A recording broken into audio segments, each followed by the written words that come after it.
I want you to picture two apartments. Same city, same neighborhood, similar rent. The first apartment belongs to someone earning $95,000 per year. Walk inside and you'll find a 75-inch television mounted on the wall, a leather sectional that cost $4,000, a kitchen full of appliances, most still in their original boxes, closets overflowing with clothes, many with tags still attached, a spare bedroom converted into storage for items that haven't been touched in years. This person checks their bank account with a knot in their stomach. They're 2 missed paychecks away from crisis. The second apartment belongs to someone earning $52,000 per year. Walk inside and you'll notice space, a modest couch, a reasonably sized television, a kitchen with exactly the tools that get used regularly, a closet with clothes that actually get worn. The spare bedroom is actually a bedroom. This person checks their bank account with calm confidence.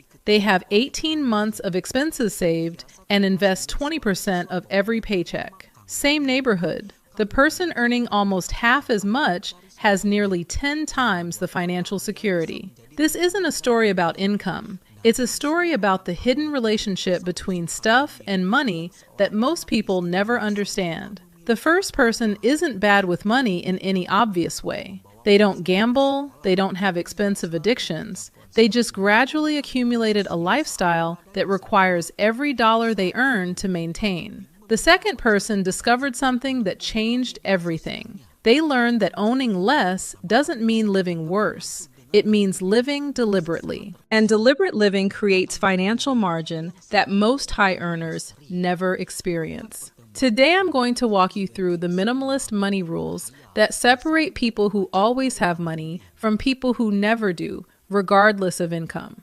These aren't about deprivation. They're about understanding that every object you own has ongoing costs you've probably never calculated. Let me start with a concept that will reframe how you think about every purchase you make for the rest of your life. Everything you own costs money twice. The first cost is obvious. It's the purchase price, the number on the receipt. But there's a second cost that most people completely ignore, and it's often larger than the first. The second cost includes storage, maintenance, mental energy, and opportunity cost. That treadmill you bought requires space in your home. Space costs money, roughly $30 to $50 per square foot annually in most urban areas. A treadmill takes up about 20 square feet when you account for clearance space. That's $600 to $1,000 per year in implicit rent you're paying to store exercise equipment that probably hangs clothes most days. The second cost also includes maintenance and upkeep.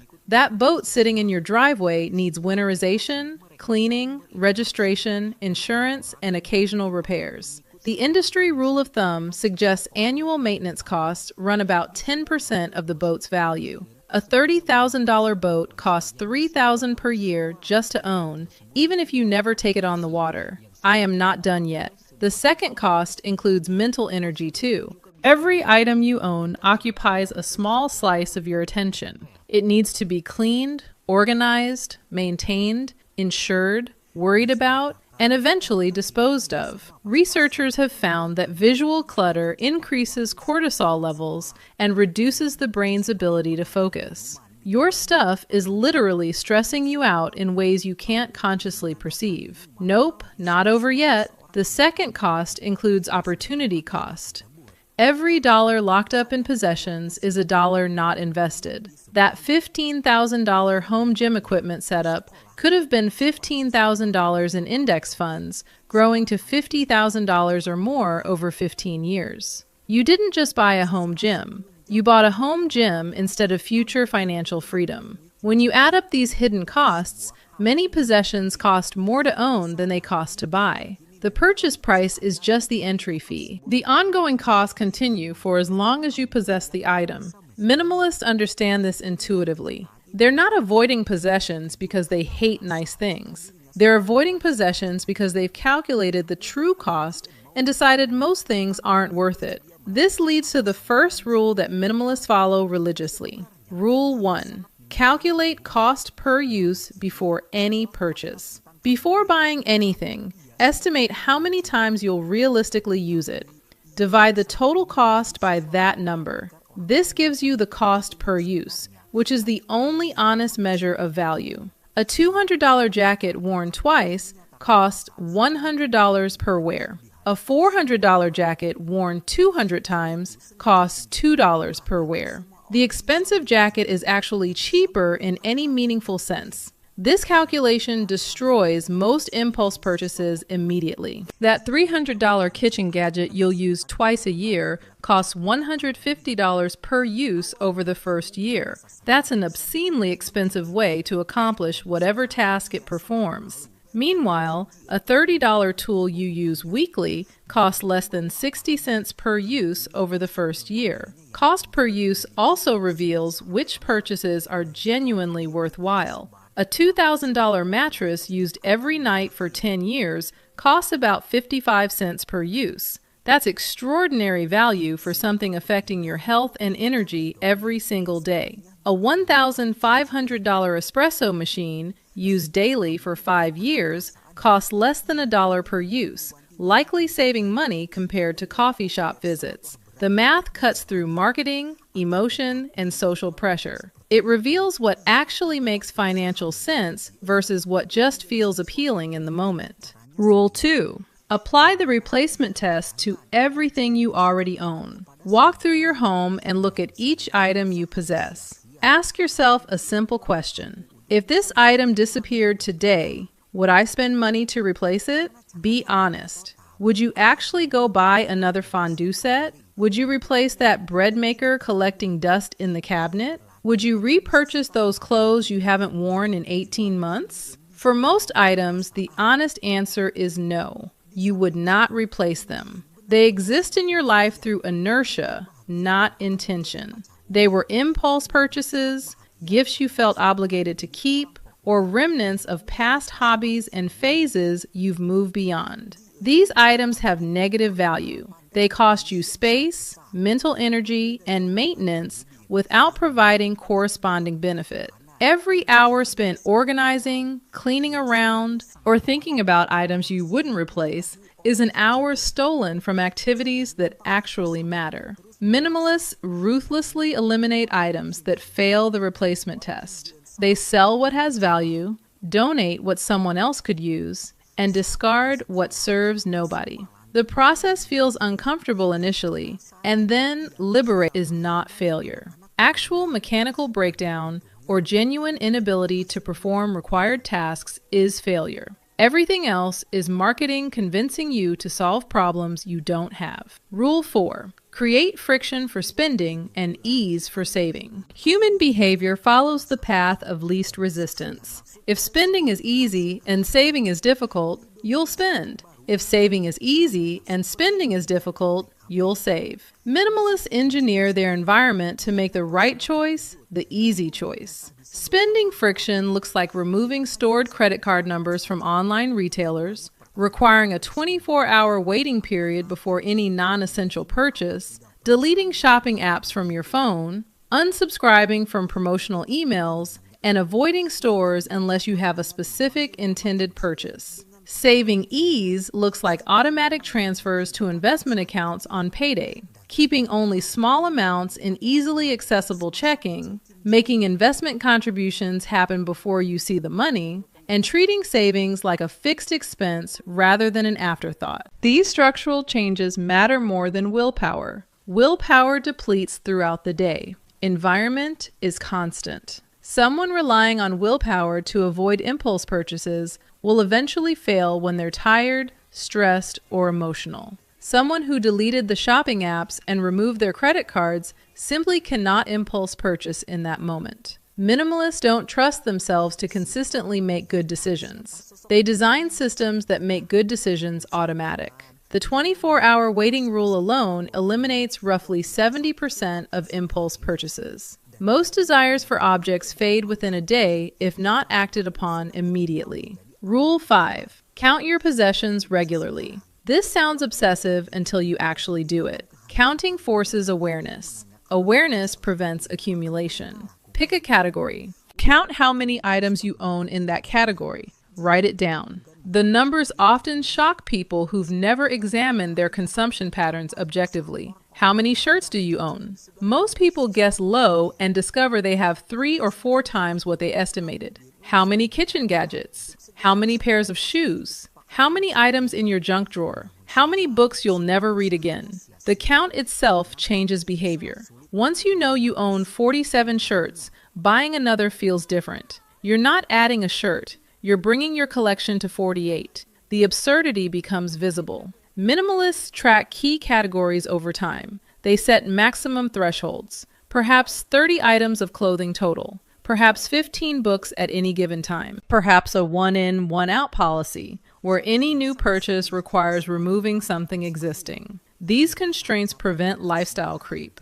Without intentional limits, possessions expand to fill available space. With limits, each addition requires a conscious decision about what it's replacing. That friction alone dramatically reduces acquisition, once complete. The psychological weight of owning things you don't want or need is substantial. Removing that weight creates mental space that's difficult to describe, but immediately noticeable. Rooms feel larger. Decisions feel simpler. Cleaning takes half the time. You know where everything is because everything remaining has a purpose. Rule 3. Never upgrade out of boredom. There's a pattern I see constantly among people who earn good incomes but have nothing to show for it. They upgrade perfectly functional items simply because they're bored with them or because newer versions exist. Their television works perfectly, but the new model has slightly better contrast. Their phone operates flawlessly,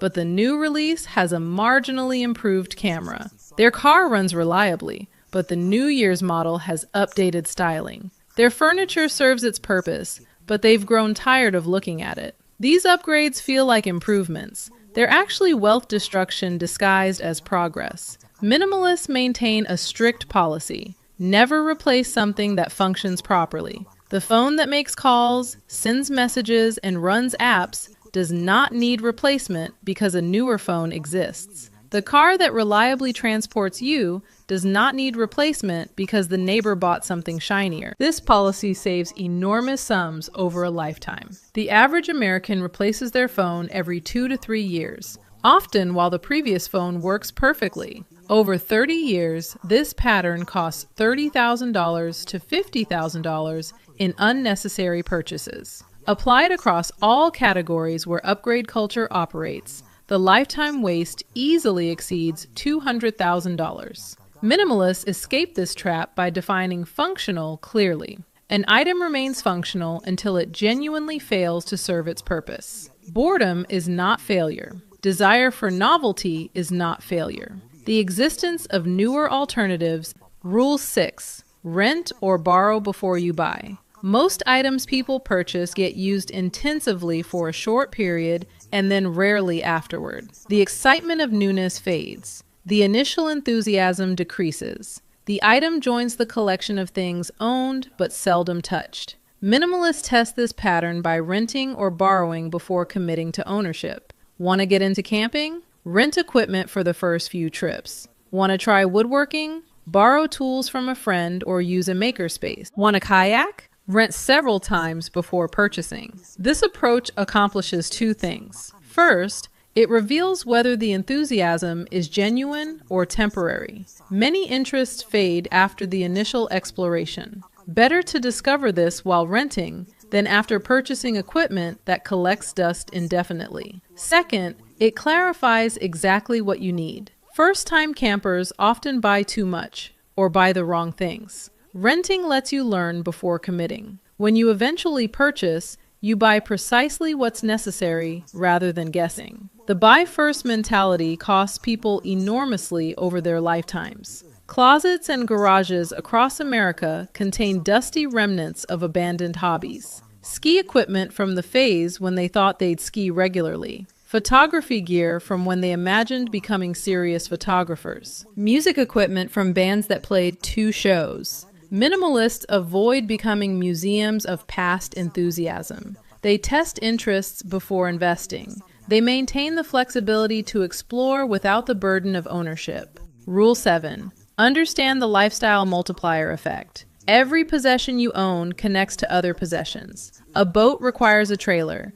a hitch-equipped vehicle, storage fees, maintenance supplies, safety equipment, and appropriate clothing. A purchase that seems singular actually triggers a cascade of supporting purchases. This is the lifestyle multiplier. Major purchases multiply into ecosystems of related expenses. The true cost is never just the item itself. Watch how this plays out with common purchases. A home gym requires flooring, mirrors, storage solutions, ventilation considerations, and often renovations to make the space suitable. A pool requires chemical supplies, cleaning equipment, covers, furniture, maintenance tools, and often landscaping to complement the installation. A motorcycle requires gear, storage, maintenance equipment, and often a truck or trailer for transportation to riding locations. Minimalists calculate the full ecosystem cost before any major purchase. They know that a $5,000 purchase might actually represent $8,000 or $12,000 when all the multiplier expenses are included. This full accounting often transforms what seemed like a reasonable purchase into something clearly excessive. The multiplier effect also works in reverse. Eliminating one major possession often eliminates an entire category of related expenses. Selling the boat means no more storage fees, insurance, registration, maintenance, or towing costs. The savings extend far beyond the item's value. Rule 8. Define enough before you start earning. Here's something that traps high earners constantly. They never define what enough looks like, so they keep purchasing more without ever arriving at satisfaction. Their income increases, so they upgrade their lifestyle. The new lifestyle becomes normal, so they need another income increase to feel progress. This cycle continues indefinitely. People earning $300,000 feel just as financially stressed as people earning $80,000 because their expectations and expenses expanded alongside their income. Minimalists break this cycle by defining enough before they start earning. They decide in advance what kind of home is sufficient, what kind of car meets their needs, what level of material comfort constitutes genuine satisfaction. Then they earn toward that target rather than constantly moving the goalpost. This might mean deciding that a $350,000 home is enough, even if you eventually could afford $600,000. It might mean deciding that a $30,000 car is enough, even when colleagues drive $70,000 vehicles. It might mean deciding that your current wardrobe is enough, even as your income could support constant upgrades. Defining enough creates a finish line. Without it, you're running an endless race where lifestyle expansion always outpaces income growth. With it, you reach a point where additional income flows entirely to saving and investing rather than consumption. The person who defined enough at $60,000 of annual spending and then started earning $150,000 builds wealth at an extraordinary rate. The $90,000 difference between income and enough goes directly to financial freedom. Meanwhile, someone earning the same $150,000 but constantly redefining enough upward might save almost nothing. Rule 9. Measure wealth by optionality, not accumulation. The conventional view measures wealth by what you have: houses, cars, possessions, visible markers of success. Minimalists measure wealth differently. They measure it by what they can choose. Can you leave a job that's destroying your mental health? Can you take 6 months off to handle a family emergency? Can you move to a new city for a relationship? Can you start a business without guaranteed income? Can you retire before 65? Can you say no to opportunities that pay well but compromise your values?